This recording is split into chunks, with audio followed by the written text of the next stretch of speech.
Welcome to Beyond the Bullion podcast. Great to be here. Today we're diving deep, really getting into something that seems to spark a lot of curiosity in the coin world, grading. Yeah, definitely. You've been asking about what makes a coin graded and why that matters so much, both for collectors and maybe for investors too. Exactly. And we've gathered some really interesting perspectives on this, looking at what experienced collectors and, precious metal folks are saying. Right. We'll be touching on the various grading companies, the big names like NGC, PCGS, ANACS, and ICG independent coin graders as well. Okay. And it's interesting because you find people are quite passionate. Mm. Some really prefer raw, ungraded coins. Others, they focus almost entirely on the graded ones, the slabs. And many are probably somewhere in between. Yeah, a lot of a mix, just Yeah. like our sources suggest. So our mission today is really to unpack the key aspects, the differences, maybe the pros and cons of graded versus raw coins.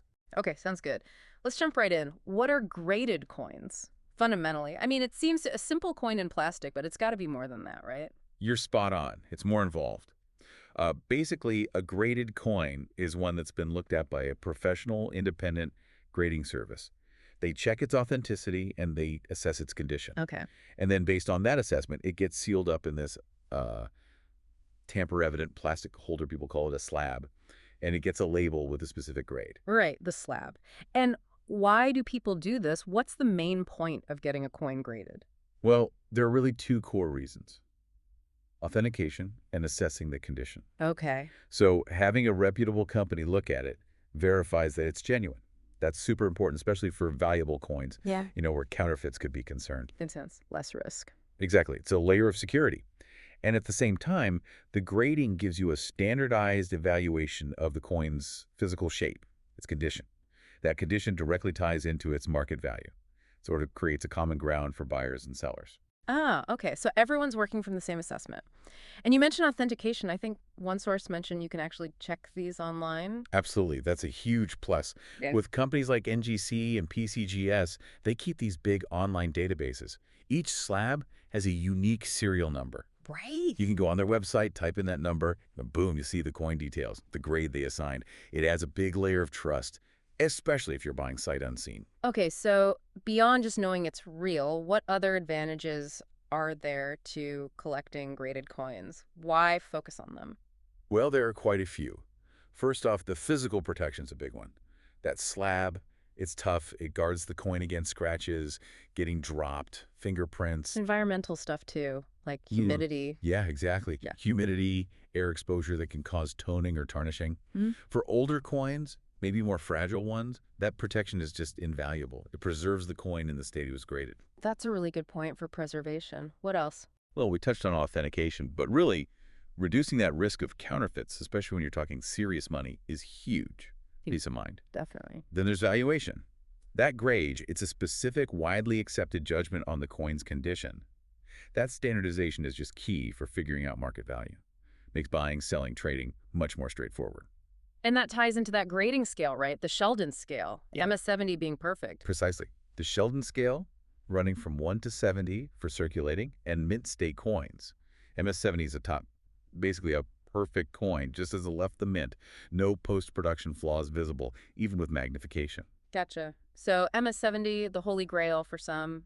Any other benefits? Liquidity is another factor. Mm-hmm. Graded coins often sell more easily.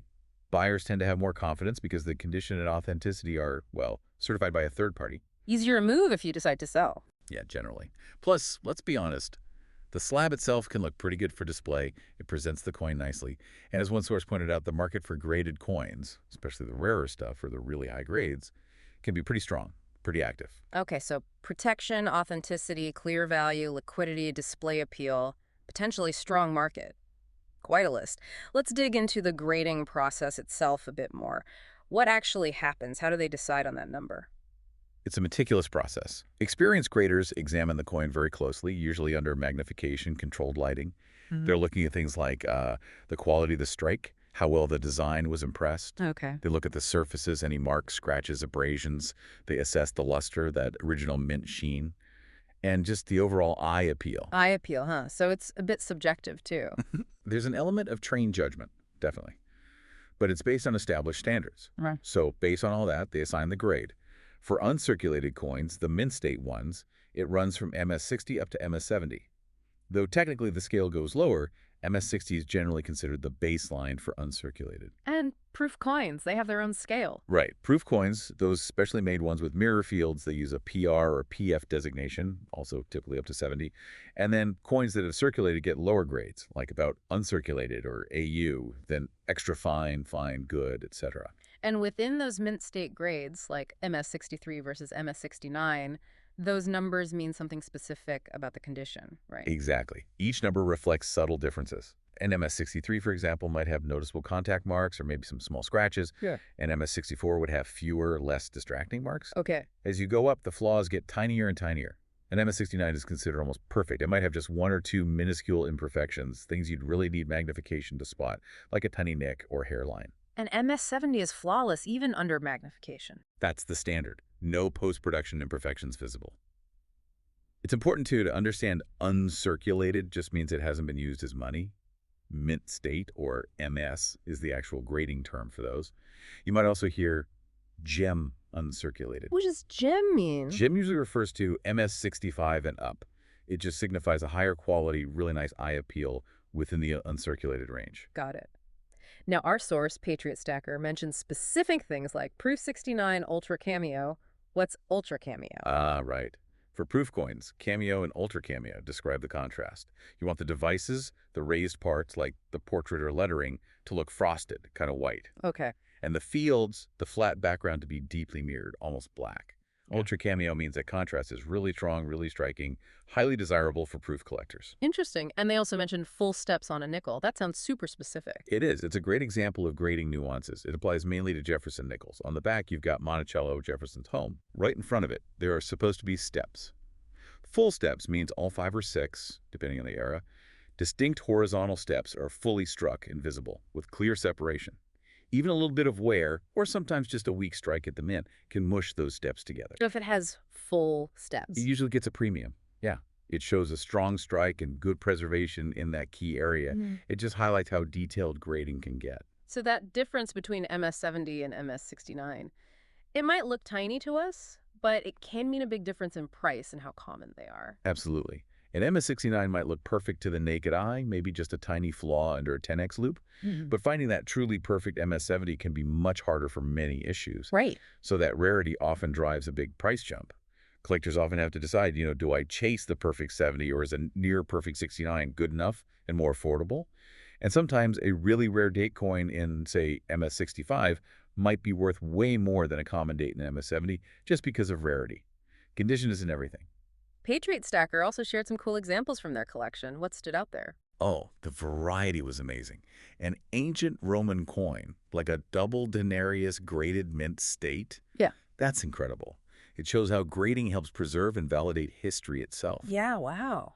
Then all sorts of U.S. coins. Old Panamanian Balboas, Morgans, Silver Eagles, even a Franklin half and a wheat penny. It showed grading isn't just for super high-end stuff. Right. And they had a modern coin with an error-missing edge lettering that was graded, so even oddities get slabbed. Plus, those Canadian coins with custom labels. Shows grading companies are trying different things too. And the MS70 Libertad example. Yeah, that just highlights the potential value. A modern coin, but in that perfect grade, it can command a serious premium. Now, At Cost Metals came at it from a slightly different angle, more about when it makes sense to grade certain types of metal. What was their take? That was really practical advice, I thought. They basically said, look, for private generic rounds, maybe not the best idea to grade. Why not? Well, higher potential for counterfeits in that space, apparently, and the quality from private mints can be, let's say, inconsistent, harder to standardize. Okay. But for sovereign government bullion, think Silver Eagles, Maple Leafs, Pandas, Britannias, Krugerrands, they saw more value in grading. Because Because you've got government backing, usually better anti-counterfeiting features built in, and generally more consistent production quality. Makes the grading more meaningful, potentially adds more value. they mentioned something about 49 silver, too. Yeah, 4 nines, so 0.9999 fine silver, like you find in Canadian maples. It's softer than sterling or even 0.999 fine silver. Oh, okay. So you get handling marks, little dings more easily. Their point was, Getting a high grade, like a 69 or 70 on those softer coins might be harder, potentially making those top grades even more valuable. That makes sense. What about numismatic coins, the more collectible, artsy ones? Oh, absolutely. Grade those according to at-cost metals. Strongly recommended. These often have intricate designs, low mintages, special finishes like antique or colorization. Unique features, maybe? Exactly. Serial numbers. Sometimes even moving parts. For those, grading is crucial. First, to protect those often delicate surfaces. Second, to verify authenticity, especially if they carry a high premium. And third, just to capture that potential value linked to rarity or features. And they suggested grading them sooner rather than later. Yes, definitely. Hmm.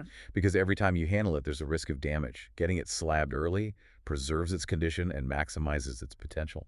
Okay, so putting it all together, why do collectors really choose graded coins? What are the core reasons driving that market? If you boil down what both sources are saying, it comes down to a few key things. Number one is probably trust that verification of authenticity. Right. Then there's the potential for better liquidity and maybe increased value, especially for good grades or rare coins. That appeals to the investor side, perhaps. Hmm. The physical protection is huge, preserving the coin long term. And then there's the appeal, the collector appeal of owning something certified as being in a specific condition, especially those top grades like MS-70 or MS-69. Diversification, too. Yeah, moving beyond just stacking basic bullion into something more numismatic. And finally, the thrill of rarity, finding those low mintage graded coins, can be really exciting for collectors. Makes sense. Now, for someone listening who's thinking, okay, maybe I should look into graded coins, what are the key things they need to keep in mind when buying? Okay, good question. First, understand that the grade itself directly impacts the price. A 1-point difference, especially at the higher end, can mean hundreds or even thousands of dollars. Wow, okay. Second, know the different grading companies. NGC, PCGS, ANACS, ICG. They're all reputable, but the market sometimes values them slightly differently. Patriot Stacker liked NGC, many others prefer PCGS. Do a little research on that. So there can be preferences. Yeah, perceived differences sometimes. Third, remember you're paying for the coin plus the grading service and the holder. That's the grading premium. Factor that into your cost. Right. It adds to the price. And finally, don't just look at the grade. Consider rarity and mintage. Like we said, a super rare coin in MS-69 might be worth way more than a common coin in MS-70. Context matters. Excellent points. So wrapping this up, what does this all mean for you, our listener? We've covered a lot of ground on graded coins today. The benefits, the process, why people collect them. Yeah, whether you're deep into collecting already or just starting to explore precious metals, hopefully understanding graded coins gives you some useful insights on, authentication, how to protect coins, and how value works in that space. And that choice between graded and raw, it really seems to come down to what your personal goals are, your strategy, and just what you like, doesn't it? Absolutely. Which leads to a good question for you to think about. What kind of coins really grab your interest? And how might grading, the protection, the verification, the specific condition fit into how you want to collect or maybe invest? Something to definitely mull over. Join us next time for another deep dive into the fascinating world beyond the bullion. Looking forward to it. And we absolutely want to send a big thank you to At Cost Metals for sponsoring this show today.